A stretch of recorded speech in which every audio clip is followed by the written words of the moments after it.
Hey everybody, it's Crypto-Anarchist here, and I'm bringing you guys another video on cryptocurrency. So in today's video, it's going to be a little bit short, but I'm going to be talking about the current bubble we're in for cryptocurrency. So just so you guys all know, in case you're new to this channel, I said it was probably a good time to sell Bitcoin when Bitcoin hit 6,000. Obviously, I was a bit wrong on that. I said it could go up to 15 or 20,000 on this run. I don't know because again, I'm a long-term trader. I have no idea what's going to happen in the short term. Just so you guys know as well, when I sold my Bitcoin, I sold it for things like, Pivx, Zencash, Zcoin. I bought some Monero in there in that time period. I've also bought some Bitcoin Cash in the time since then. But I think as of right now, due to I put more money in Zcoin than anything else, and Zcoin has more than tripled. So I'm actually beating Bitcoin since then. Not by much, basically even with Bitcoin. But I've been sounding this alarm on a bubble on cryptocurrencies for a while. And the first time, when I said sell at 6,000, obviously wasn't the greatest idea. But again, I want to talk to you guys about this through my sort of viewpoint. And again, the people who I always listen to, it's the people who were in this first. It's people like Roger Ver, Vitalik Buterin, people like that. And the one thing that I said about Vitalik Buterin is that I absolutely love this guy because he's completely honest all the goddamn time.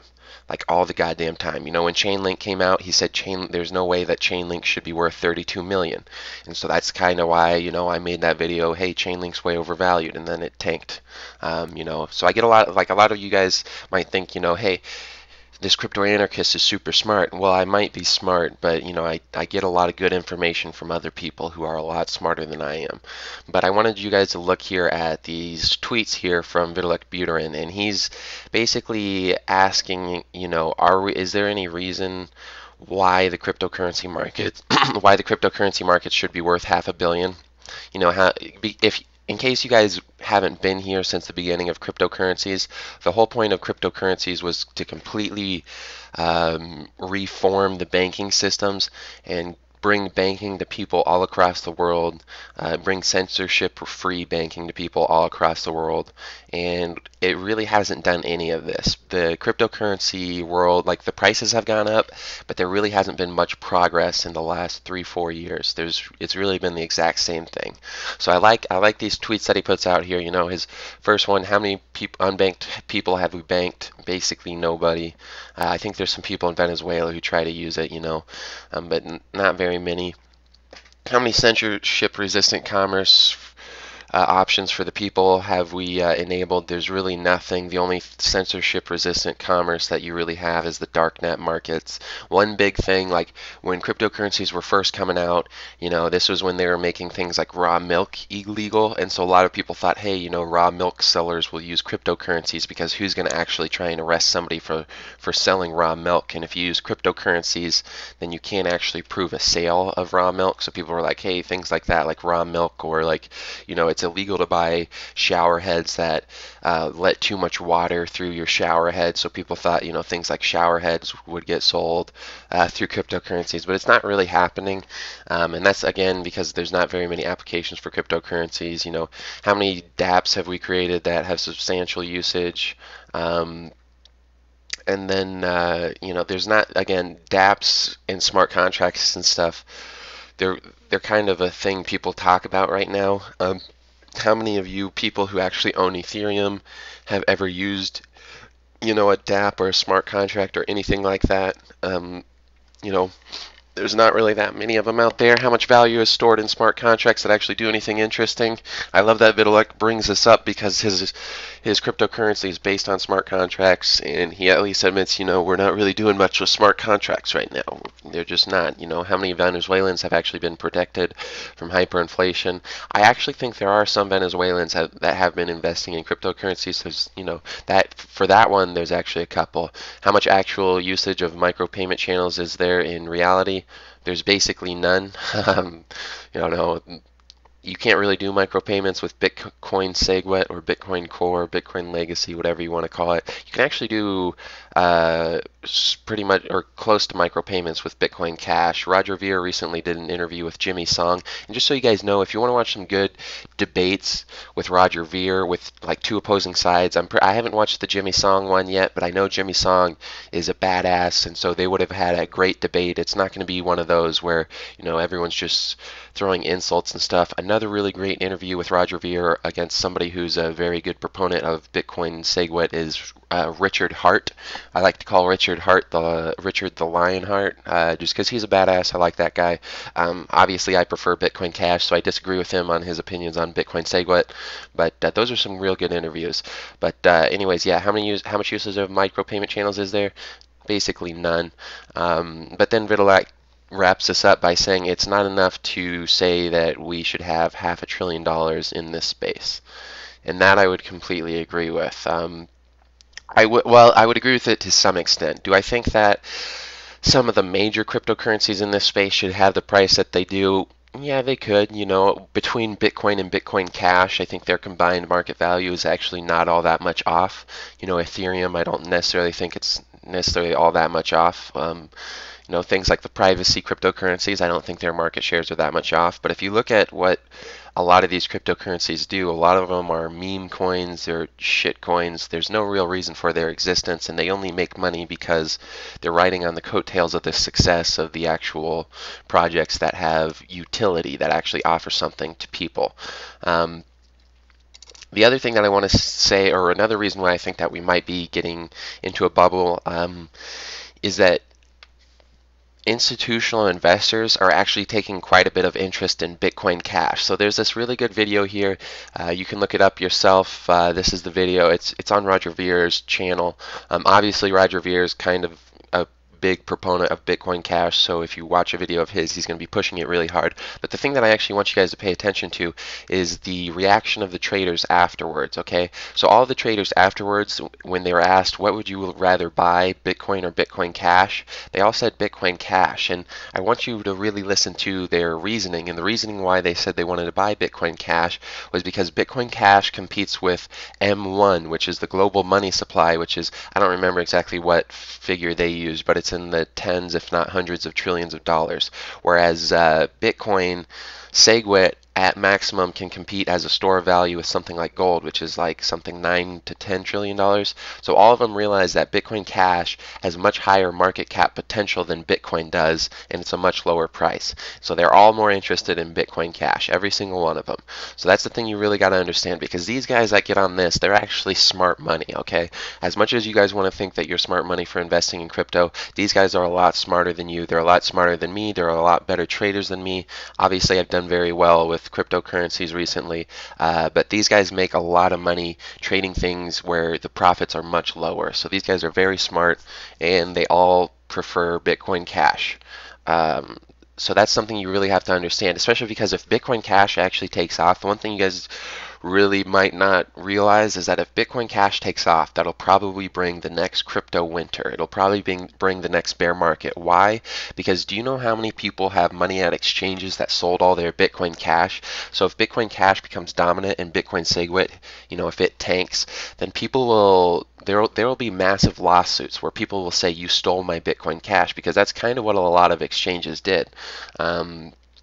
And it'll get ugly. It'll get really ugly. I really think that if Bitcoin Cash takes off, that'll bring the next crypto winter, because one, all the big cryptocurrencies right now, they're all SegWit activated, so they're all going towards the Lightning Network. So if Bitcoin SegWit drops, they should probably drop as well. And then two, a lot of people who have their money kept at exchanges, those exchanges have already sold your Bitcoin Cash. So if Bitcoin Cash hits something like $10,000, you're going to see a lot of lawsuits come up, and there's nothing anybody's going to be able to do, because they've already sold your Bitcoin Cash. It's already gone. I've bought Bitcoin Cash. I bought it recently. So there's a good chance that the Bitcoin Cash that I bought is actually somebody else's Bitcoin Cash that an exchange sold, and that's I think that was a real stupid move by the exchanges. But again, everybody just makes decisions based on where they think markets are going to go. So they thought that Bitcoin Cash was going away, which it quite obviously is not. Again, the big thing about Bitcoin Cash is institutional investors prefer it. Okay, institutional investors prefer it. So the other thing too is with futures coming out, if Bitcoin starts dropping, I could almost see institutional investors just making a shitload of money shorting Bitcoin SegWit and then buying up Bitcoin Cash with the profits they make. Next thing I want to talk about here is something about fees here. So this was an article on Bitcoin.com. It was actually a very good article, not written by Roger Ver, but again, he owns a website, so people are going to say, oh, you're just bringing up information from Roger Ver. Well, you know, Roger's very smart in this space. He was the first, basically one of the first people to invest in Bitcoin. He's theorized to be basically the richest Bitcoin holder other than Satoshi. People have estimated his total Bitcoin holdings at like 300,000. So this guy has a shitload. And the other thing you guys got to remember too is when he was talking to institutional investors, I know a lot of people nowadays say like, or in the crypto space say, oh, Roger just likes to brag that he's rich. Well, institutional investors realize that, you know, the first guy to invest in Bitcoin, you know, you should really heed his word because he knows what he's talking about. He got in it before, like when everyone made fun of Bitcoin. In the early days of Bitcoin, everyone made fun of it. Okay, it's really changed how people view it. You know, I was talking to my dad the other day, and he really like. He was terrified when I started investing in Bitcoin. He was absolutely terrified and tried to do everything he could to get me to stop. And you know, now he's actually interested in it for himself, and he talks about it. And he's like, I wish I would have given you guys. He was talking about me and my brother, but he's like, I wish I would have given you guys some money to invest for me. You know, I would have made millions.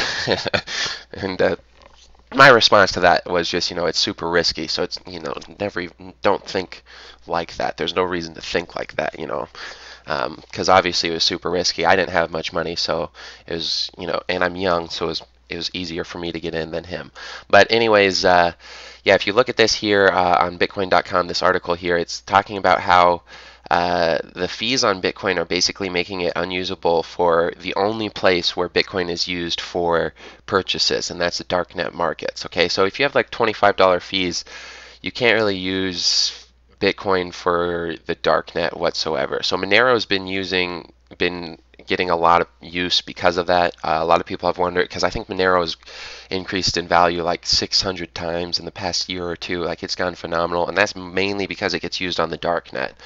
People really underestimate the effect that darknet markets have on cryptocurrencies, because cryptocurrencies really aren't used for payments except on the darknet. So if Bitcoin isn't used on the darknet for payments, when it drops, there is nothing that will stop the drop. Literally nothing. It has no use case if it's not used on the darknet markets. So that's really not a good thing. And the thing that I know for a fact, like, well, I guess you can just go to the Reddit's darknet markets site, I guess, and you can see that people are really pissed off about Bitcoin fees and they don't want to use it anymore. And I think it's still the case. I couldn't tell you for sure.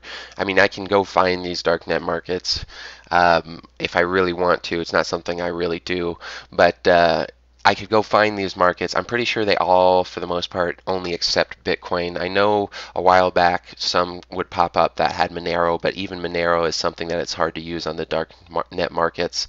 But if Bitcoin gets lost on the darknet markets, again, there's nothing that will hold it back when the drop comes, because it has no use case. It literally has no use case. And so, you know, again, on these forums, they're asking for Bitcoin Cash, Ethereum, Litecoin. It doesn't really matter. They're asking for anything with low fees, and that is not Bitcoin. Okay. And another thing too, and there's a good video on this. You know, Roger Ver had an interview with Jimmy Song, and he actually demonstrated, like, he tried to send $10 of Bitcoin in Bitcoin Cash. He couldn't send $10 of Bitcoin Cash because the transaction fee was higher than the transaction itself, and on Bitcoin Cash it cost him 1/3 of a cent. 1/3 of a cent. So people who say like, oh yeah, there's no purpose for Bitcoin Cash, you know, I mean, there's a big purpose for it. And again, if Bitcoin Cash takes off, this could bring the next crypto winter. I really want it to, okay? You know, for anyone out there who wonders what my personal thought process is, I want a bear market. That means cheap coins. Bear markets are my favorite thing. I hate when I see the price of these coins increase because, yeah, I'm making a lot of money, but I can't buy anymore. You know, I mean, I can buy more, but it costs a lot of money. So I would absolutely love for the markets to just tank. It's what I want, and I think it's coming. The final thing I want you guys to look at is just this is basically a 2-year graph of cryptocurrencies. If you look at that chart, who looks at that chart and says, oh, it's going to go up, it's going to keep going up? I mean, that thing is basically straight vertical. It's absolutely ridiculous. Could it keep going up? Yeah, I mean, but if you look at that chart, does it look like it's going to keep going up? Especially when you factor in that, Bitcoin is not really useful whatsoever anymore. Bitcoin Cash is, Monero is, Litecoin is, anything else is, Ethereum is, Dash is, Zcoin is, Pivx is, all these other cryptocurrencies are useful, but Bitcoin is not. Okay, Bitcoin has no use right now, and look at the price that it's at. I really feel like we're just playing a game of hot potato where everyone's just, trying to get somebody else to hold their bag. And I know a lot of you people believe in this, but Bitcoin doesn't have a use case anymore. It used to be the best form of money in the world. Now it's not. So what is its purpose? I honestly have no idea. I have no idea whatsoever. But anyways, that's the video that I have here. That's why I think cryptocurrency is in a bubble. Again, I'm a long-term trader, so I have no idea what's going to happen in the short term. Maybe we'll see $50,000 Bitcoin. I don't have a clue. I don't really care. What I really want, though, is you guys to make sure you understand the risks that are involved in this. I don't like when people start pushing cryptocurrencies as if there's no way they can go down. That is not true at all. And again, people are wondering what would cause the bear market. Well, if Bitcoin Cash takes off, you can expect mayhem within the cryptocurrency world. It'll go absolutely nuts. And I really think that's what's going to bring the next cryptocurrency winter. It could be the Bitfinex Tether thing. I might make a video on that. The thing you got to remember about Bitfinex and Tether is that if Bitfinex is actually doing something illegal with Tether, it's the fact that they're running a Ponzi scheme. And so what I mean by that is, they were hacked for 30% of their worth a while ago. They said it would take years for them to pay it back. And so what they actually did was they sold, part of their company in order to pay off what they had. So that's kind of technically illegal, I do believe. But anyways, so that's how they started a Ponzi scheme. The thing about a Ponzi scheme is if they're down 30% of their, or 36% of their net worth, if they run this Ponzi scheme for long enough, they can pay it back through the profit. So if it doesn't all fall into their face, they can actually pay it back and nothing will happen.